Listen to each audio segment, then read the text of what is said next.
Salut, dans cette vidéo, on va appliquer le théorème de Millman pour pouvoir calculer une tension V d'un point quelconque dans un circuit. Alors, notre exercice est constitué de l'association d'un certain nombre de résistances et un amplificateur opérationnel. Et avant d'appliquer le théorème de Millman, je dois faire quelques rappels sur l'amplificateur et sur le théorème de Millman. Et je commence par le théorème de Millman. Supposons par exemple on a un circuit de cette forme. Ce point est porté au potentiel V1 et la résistance qui relie ce point avec O, c'est R1.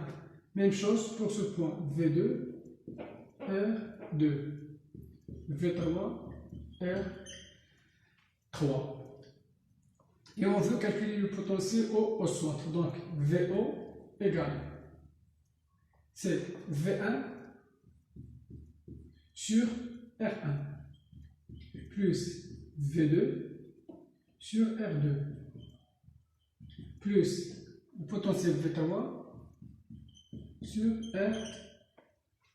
R3 divisé par 1 sur R1 plus 1 sur R2 plus 1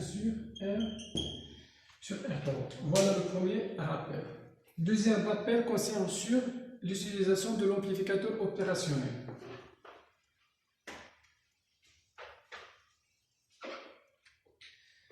Eh bien, l'entrée inverseuse est reliée à la sortie. Donc, l'amplificateur opérationnel fonctionne de l'origine linéaire, c'est-à-dire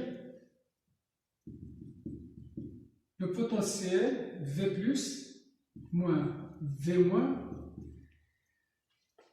est nul, ainsi que les courants d'entrée et moins sont nuls, puisque l'amplificateur opérationnel représente une impédance très grande, infinie, à l'entrée de l'amplificateur. Donc I+, le courant I+, qui rentre dans la borne positive est nul, ainsi que le courant I- qui entre dans la borne négative I- est nul. Donc, appliquons maintenant le théorème de Millman.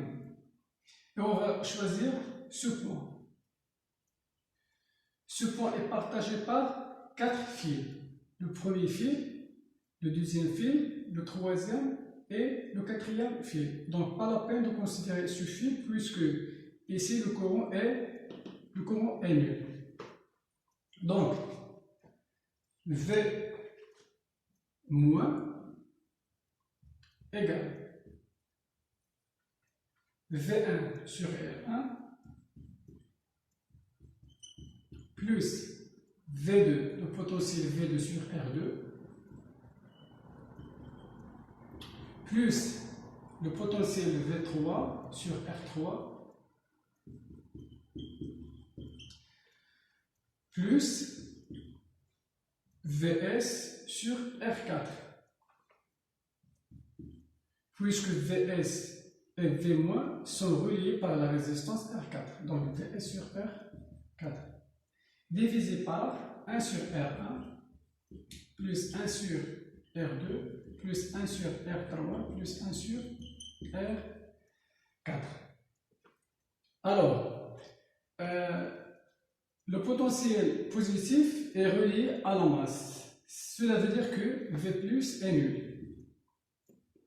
Et puisque V+ est nul, V- l'est aussi. V- aussi nul. Donc, V+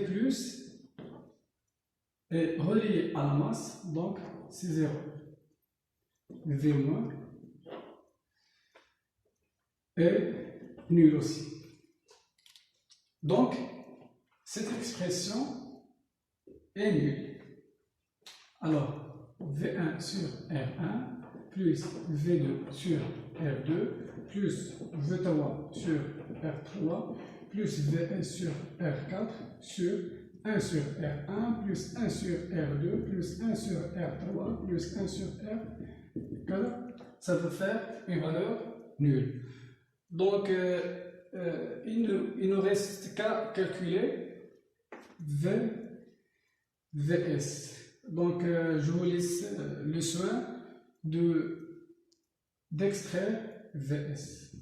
Donc, VS, ça va faire une relation de R1, R2, R3, R4, ainsi que V1, V2, V3.